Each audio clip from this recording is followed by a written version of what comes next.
Hi friends, இன்னைக்கு நம்ம என்ன பண்ண போறோம்னா சிக்கன் பிரியாணி, தம் பிரியாணி பண்ண போறோம். லஞ்சுக்கு என்ன கொடுத்தீங்க மோகித்துக்கு? இன்னைக்கு மோகித்துக்கு வெண்டைக்காய் குழம்புக்கா. நான் பீட்ரூட் சாதமும் முட்டையும் வச்சு கொடுத்தேன். காலையில தாத்தாவுக்கு இது பண்ணிட்டேன். பவானி, இன்னைக்கு நீங்க என்ன சமைச்சீங்க? நான் நேற்று மீன் வாங்கினேன். மீனை போட்டு குழம்பு வச்சுட்டு வறுத்து கொடுத்துட்டேன், ஃப்ரை பண்ணி. சரி, ஓகே ஓகே. நானும் இன்னைக்கு பீட்ரூட் சாதமும் முட்டையும் தான். எங்க பசங்க ஹெல்த்தியா வச்சா சாப்பிடவும் மாட்டேங்குதுங்க. அது ஸ்கூலுக்கு அனுப்பிச்சாதான், ஸ்கூலுக்கு கொடுத்து விட்டாதான் சாப்பிட்றாங்க. வீட்டில் இருந்தா ஒன்றும் சாப்பிட்றது இல்லை.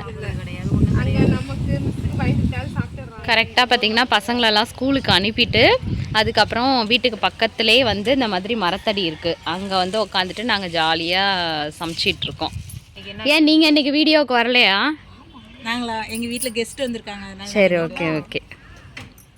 இன்றைக்கி சிக்கன் தம் பிரியாணி செய்ய போகிறோம். இது யார் கேட்டிருந்தானா, ராஜலக்ஷ்மி சிஸ்டர் கேட்டிருந்தாங்க.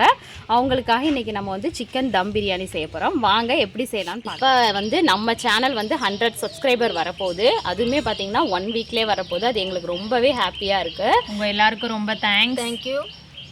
உங்கள் ஆதரவை எங்களுக்கு எப்பயுமே கொடுங்க. வாங்க வீடியோக்குள்ளே போகலாம்.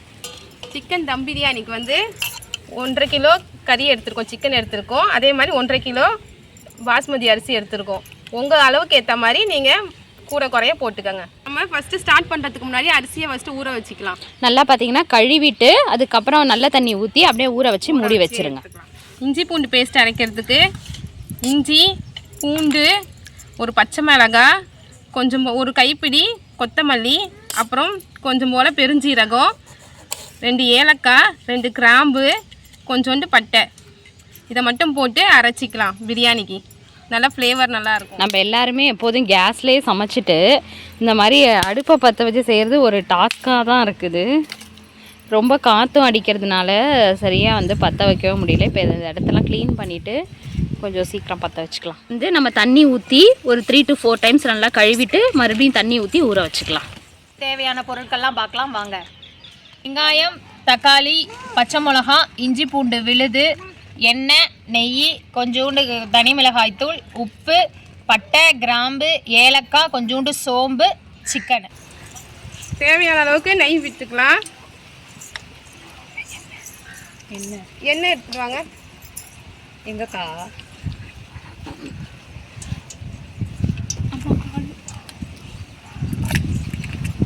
இதில் இப்போ நம்ம கடலெண்ணெய் ஆட் பண்ணுறோம். கடலெண்ணெய் யூஸ் பண்ணிக்கலாம் தேவையான அளவுக்கு. அஞ்சிருச்சு. நம்ம பட்டை, லவங்கம் எல்லாம் போட்டுக்கலாம்.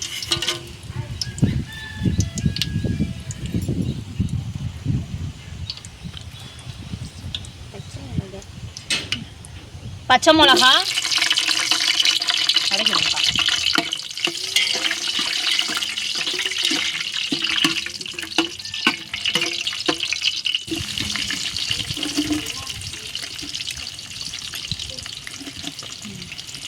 கொஞ்சம் நல்லா வதங்கட்டும். வெங்காயம் போட்டு, வெங்காயம் பார்த்திங்கன்னா நல்லா கோல்டன் ப்ரௌன் கலரில் வதங்கணும். அப்போ தான் பிரியாணி நல்லா டேஸ்ட்டாக இருக்கும். இஞ்சி பூண்டு பேஸ்ட் போட்டுக்கலாம். அந்த பச்சை ஸ்மெல் போகிறதாண்டி நல்லா வதக்கிக்கலாம். நல்லா வெங்காயம் நல்லா வதங்கி வந்துச்சு. இஞ்சி பூண்டு பேஸ்ட்டு அடி பிடிக்காமல் கிண்டணும்.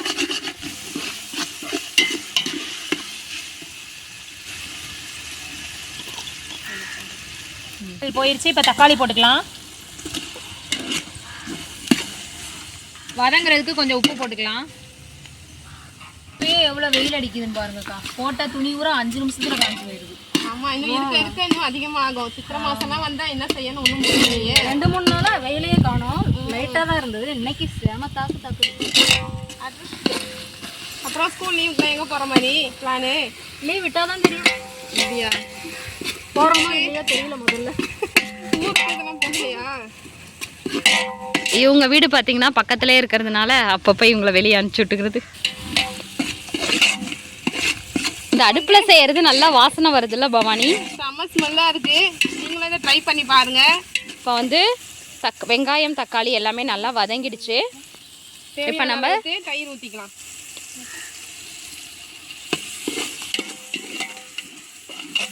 அடுப்பில் செய்கிறது இப்போவே நல்ல ஸ்மெல்லாக இருக்குது. கொஞ்சமாக தனி மிளகாத்தூள், அது ஒரு 2 ஸ்பூன் போட்டுக்கலாம். காரத்துக்கு ஏற்ற மாதிரி உங்களுக்கு ஏற்ற மாதிரி நீங்கள் போட்டுக்கோங்க. மல்லித்தூள் ஒரு 3 ஸ்பூன் போடுங்க. நாங்கள் பார்த்தீங்கன்னா இந்த மாதிரி சின்ன ஸ்பூனோட தான் போடுறோம். உங்களுக்கு ஏற்ற மாதிரி நீங்கள் போட்டுக்கோங்க. பார்த்தீங்கன்னா போட்ட மசாலாலாம் நல்லா வதங்கிடுச்சு. எண்ணெய் பிரிஞ்சு வந்துருச்சு. இப்போ சிக்கன் போட்டுக்கலாம். 1.5 கிலோ சிக்கன் போடுறோம். நல்லா ஃபுல்லாக பார்த்தீங்கன்னா க்ளீன் பண்ணி அதில் மஞ்சத்தூள் உப்பு போட்டு நல்லா அலசி வச்சாச்சு. அதை போட்டுக்கிறோம்.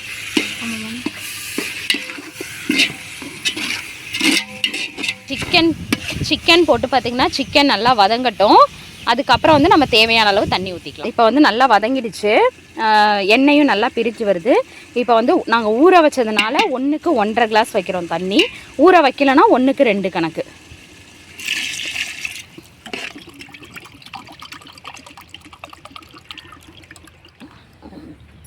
அரை எலுமிச்சை பழம் புரிஞ்சிக்கலாம்.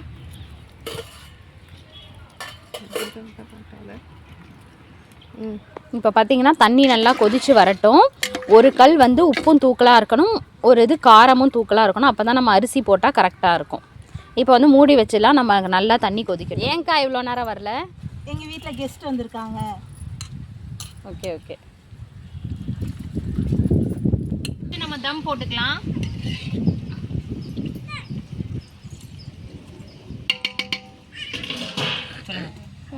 நாங்கள் செஞ்ச தம் பிரியாணி உதிரியாக நல்லா இருக்கும், வந்திருக்கு பாருங்க. சூப்பராக இருக்கு. எல்லாரும் வாங்க ட்ரை சாப்பிடலாம். பண்ணி பாருங்க.